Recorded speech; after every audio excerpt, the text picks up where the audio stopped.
Iya, pemirsa, dialog kembali kita lanjutkan masih bersama Pak Samudra, pengamat penerbangan. Pak Samudra, tadi kalau misalnya memang terjadi pesawat jatuh ke dasar laut, lalu kemudian apakah infrastruktur negara kita punya untuk kemudian, atau fasilitas punya untuk kemudian melakukan evakuasinya, Pak? Kalau jatuh ke dasar laut, kita sama aja mencari misalnya HP kita jatuh ke kolam renang. Yang pertama kita harus bisa mendetek di mana, baru kita mengambilnya gitu. Mengambilnya mungkin kita menyelam gitu. Ini juga gitu. Mungkin ada kapal selam yang mencari gitu. Atau dari atas pakai sonar gitu, pakai apa namanya frekuensi sonar yang mendetek benda-benda besar sehingga dia bisa terlihat pancarannya gitu. Nah, artinya Indonesia punya kayaknya sih punya, tapi seberapa canggih dan seberapa banyak saya nggak tahu. Kita nggak tahu. Mungkin Basarnas yang bisa mengetahuinya. Ada sonar gitu loh dari misalnya kapal laut menyisir dengan frekuensi sonarnya sehingga bisa mendetek benda-benda besar di situ. Nah, setelah ditemukan baru menyelam, atau langsung menyelam juga melihat gitu dengan kapal selam menyisir semua pantai atau laut Jawa juga bisa gitu. Itu kan kalau kita lihat juga dari pihak negara tetangga juga akan menawarkan bantuan begitu. Ini bagaimana Pak menurut Anda? Ya mungkin yang high tech yang kita tidak punya itu harus segera diminta gitu loh. Karena kalau menunggu yang muncul di permukaan laut itu lama ya? Mungkin agak lama gitu. Apa yang kita bisa pelajari dari hilangnya misalnya katakanlah Adam Air yang juga terjadi di kawasan Indonesia, Pak?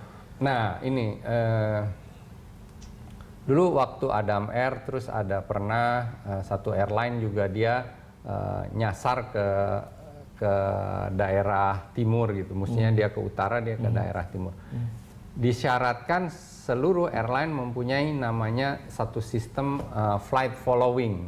Jadi dia bisa mendetek mulai dari take off sampai landing lagi gitu loh. Semua pesawat dia yang terbang di mana aja titiknya itu terlihat gitu loh. Karena itu tidak berdasarkan dari sistem di pesawatnya itu sendiri, tapi dia dipasangkan namanya GPS dan didetek oleh low orbit satellite, Iridium satellite namanya nanti di situ. Nah itu mestinya udah pada punya karena itu diharuskan. Termasuk untuk AirAsia ini ya?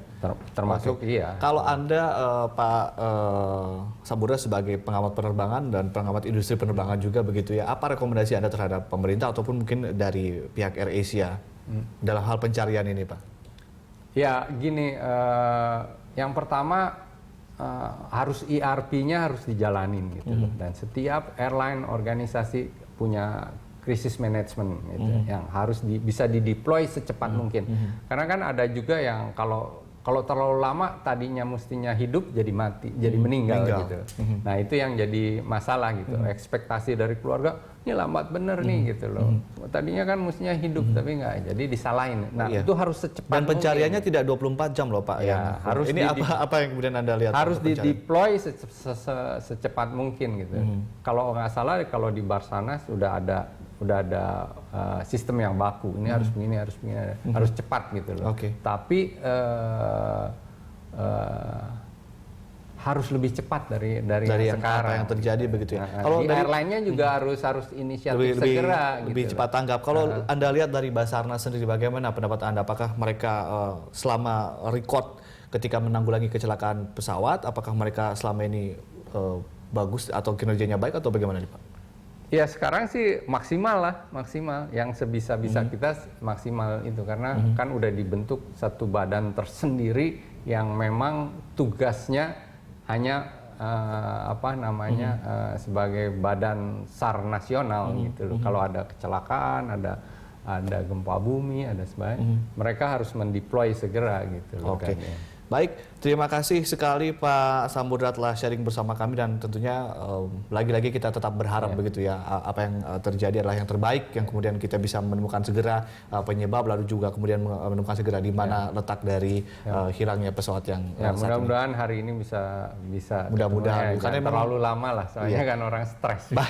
Baik, terima kasih Pak Samudra telah berbagi bersama kami di Dialog Breaking News.